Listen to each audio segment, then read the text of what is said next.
Hello, and welcome to the My Old Car video log, where I document how I maintain, repair, and occasionally make upgrades to my 1974 Chevrolet Monte Carlo that's been my daily driver since 1984.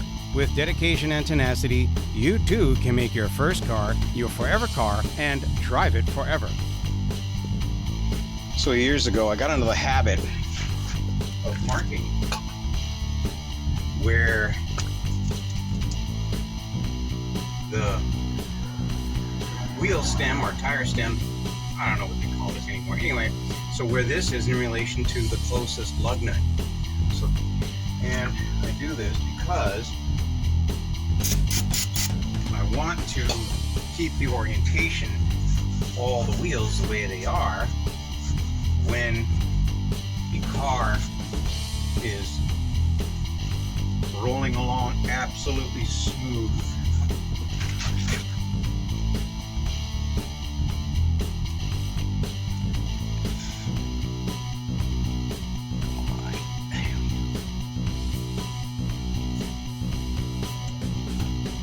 That way I know I can put the wheels back on the same way that they came off.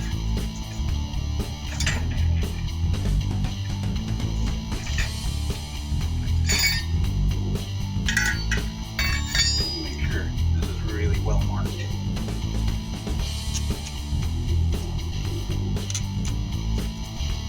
Good old-fashioned Crayola crayon ought to do. Next time I think I'm going to buy myself some of the special mechanics crayon thing. It's time to replace the front disc pads. Now, after you use a big C-clamp to compress the cylinder here, the piston rather, you can take it off and get ready to undo the mounting bolts. The word of caution, please open up your master cylinder, and if the fluid in the front chamber, or actually in this car it's the front chamber, but whichever the larger chamber is, that's the fluid that feeds the disc brakes. So if that fluid is near the very top, take some of that fluid out, because as you squeeze this, it's going to be pushing fluid through the line back up into the master cylinder. You don't want that thing to overflow. So go ahead and squeeze that. Take this thing off.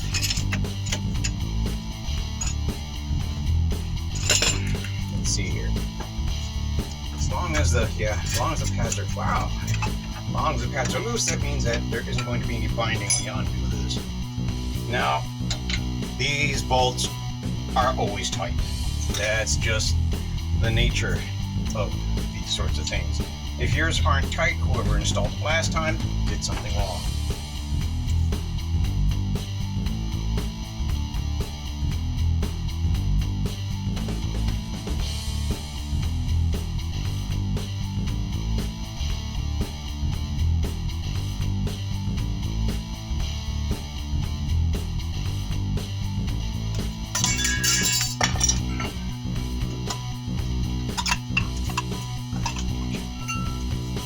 Make sure you set this someplace where it's not going to fall and cause stress on this brake hose. Let's take a look at these pads.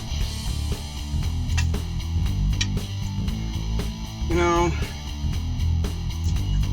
the inner one, I don't know, I'd say maybe it has another 20-30,000 miles, but the outer one is a little thin to me.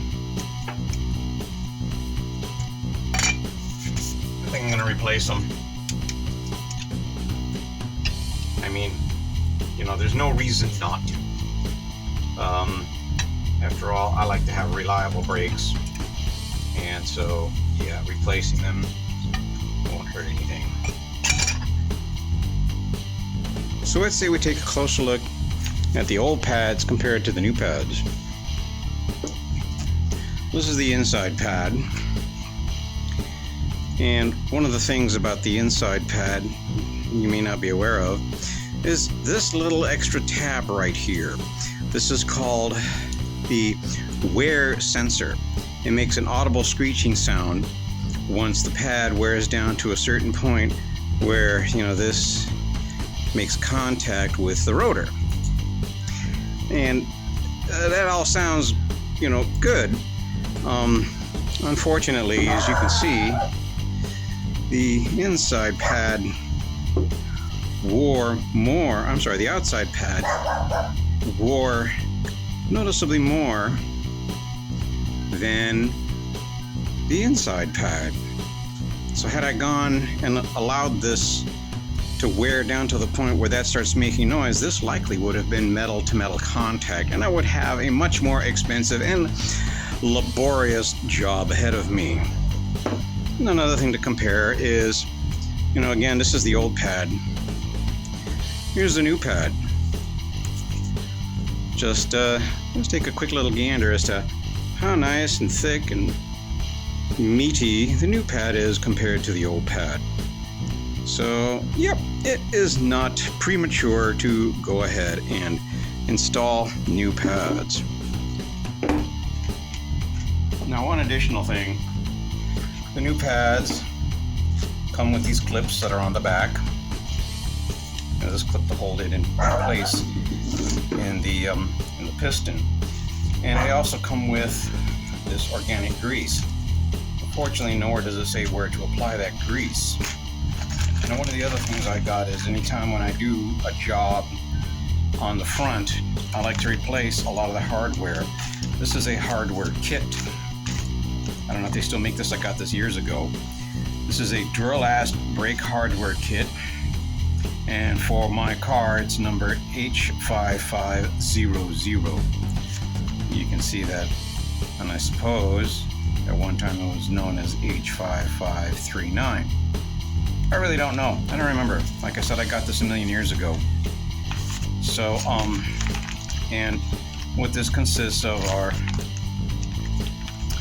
the bushings that go inside the calipers.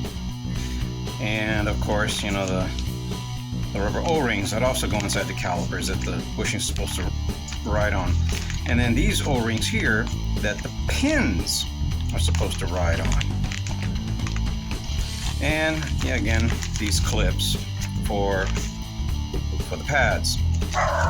Well, since these came with the brake pads, I think I'll use these instead of these. And one of the things that concerns me is that it says that this is an organic grease. Now, I mentioned this before. These rubber parts, they don't necessarily enjoy being exposed to rubber or organic lubricants. So, we'll be using a silicone-based lubricant on the caliper parts rather than the organic that they provided. The nice thing about silicone-based lubricants is that they are resistant to having brake dust and stuff accumulate on them. Sort of like you're familiar with the, you know, real popular, what they call the ceramic coating on your outside of your car. Well, that's essentially a silicone-based type of a cleaner polish coating, and silicone is the same. Well, silicon dioxide is what ceramic is made out of. I can go into more of like the heavy-duty chemistry part of it, but it's not really that necessary to know for our current application. So I'm going to go ahead and prep these to be installed, as well as the caliper. We'll see how things progress. Alright, let's see about getting this clip on here. Let's see here. And stick it on from the bottom here like that.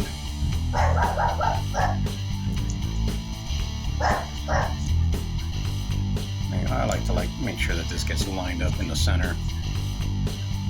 Hold this here like that, and then just pull. There, rotate. There we go. We're pitching. One thing I need to point out. Let me go get the other one. These inboard pads are different. The passenger side is different from the driver's side, as you can see, based on the placement of the wear indicator, our little screechy thing. So be cognizant of that when you get ready to do this. So looks like this pad is ready, and I see that they got some kind of looks like they have some sort of coating on here. I'm hoping that this is a non-squeak or vibrating coating.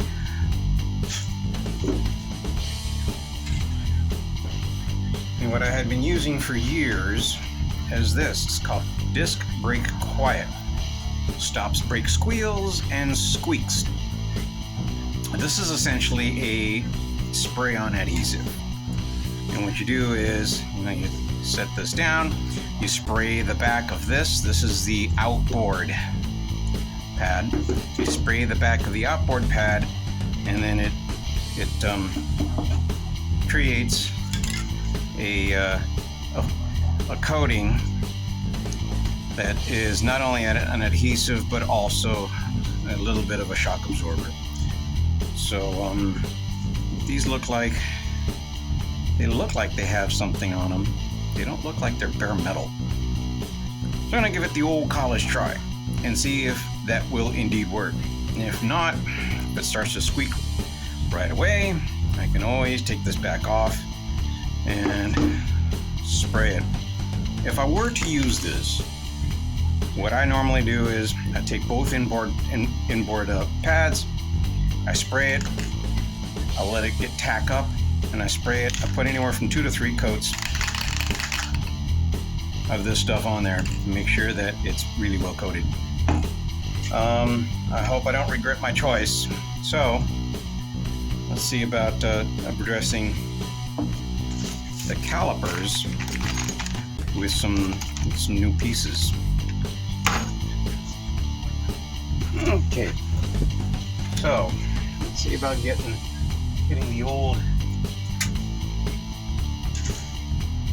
rubber parts out from inside these parts. Here we go. Inside these calipers.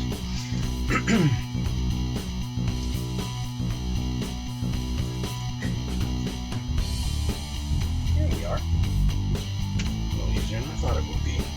Thank goodness, right? Mind you, these came out fairly easily because I have been liberally greasing them each time whenever I do any kind of service on my brakes. So I am fortunate that these things don't turn out to be like one of these kind of like, Homeric tales of, epic deeds of strength and adventure and whatnot. So that sort of thing really helps if you stay on top of all. You can see here this one actually already started to wear. So anyway, so yeah, if you stay on top of this, it's astounding just how much easier overall maintenance will be. Now we're gonna clean this all up. Let's see about putting clean gloves on after we clean everything, and then reassembly using that silicone. Yeah, I already addressed this a little bit with some steel wool. Looking good, nice and smooth. So let's get to work. Okay, we got this thing all cleaned up, and it's ready to accept the new O-rings. I'd like to point out with these O-rings, look carefully. There we go. You can see that they have a specific shape. Almost like the edges are chamfered or tapered. So for those of you that attempted to use regular O-rings, Yeah, you can kind of do that, I suppose. I won't, because the holes in here, the grooves, have the same taper as these O-rings. So, got the new parts, took the old pins, got them cleaned up. Now it's time to put the new parts in using this silicone grease. And this will probably be about as exciting as watching paint dry.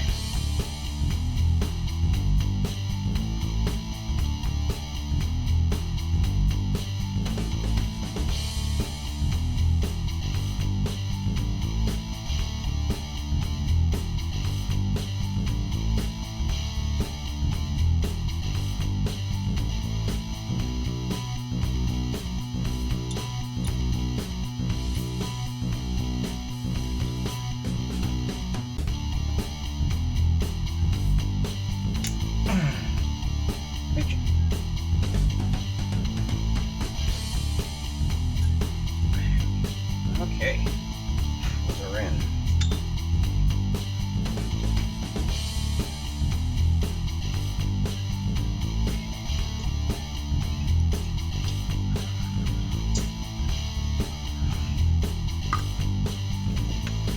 Now it's really important to lube all these various surfaces, because the principle upon which this caliper system operates is it's a free-floating caliper. So as this presses, both sides squeeze, and if there's any drag on any part of this, well then wear is going to be uneven, as you saw when I took this thing apart. So let's see about installing the new pads. Now the inbound pad is pretty straightforward. It just goes in, so that these ends here slide on the outside part of the caliper. So it slips in here and it just pops in. There. That helps to hold it in place. It's actually kind of elegant. Okay, next I'm going to put this part in.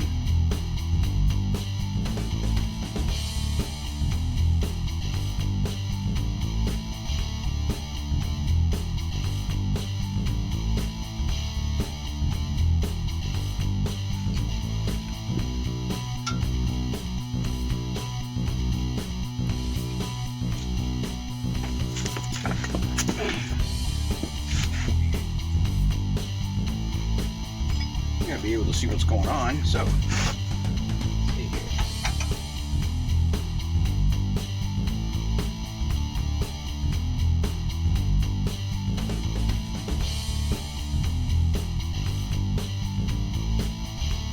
I'm going to show you a little something here that ain't really shared all that much. And that is with regards to these ears here that are on the inside pad. Kind of see them.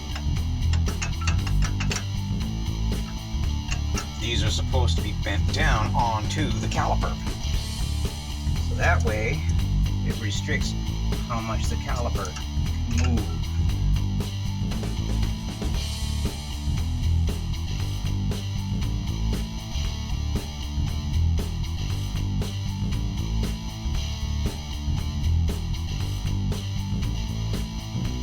Alrighty. Just torque this stuff down. And I will be getting me a proper key wrench for my socket set so I can use a torque wrench on this. Because, you know, this is, I don't like to do this by feel or by touch.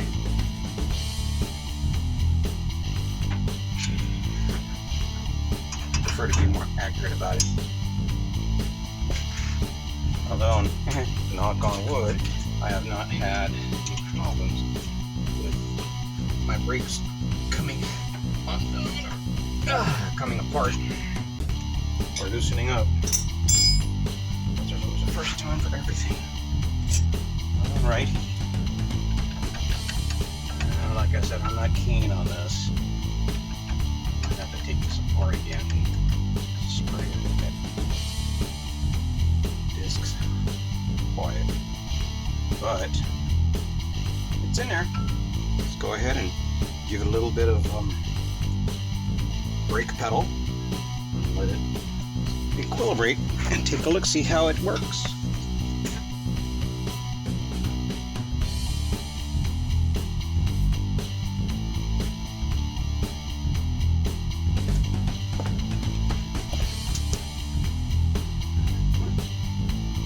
Alrighty then.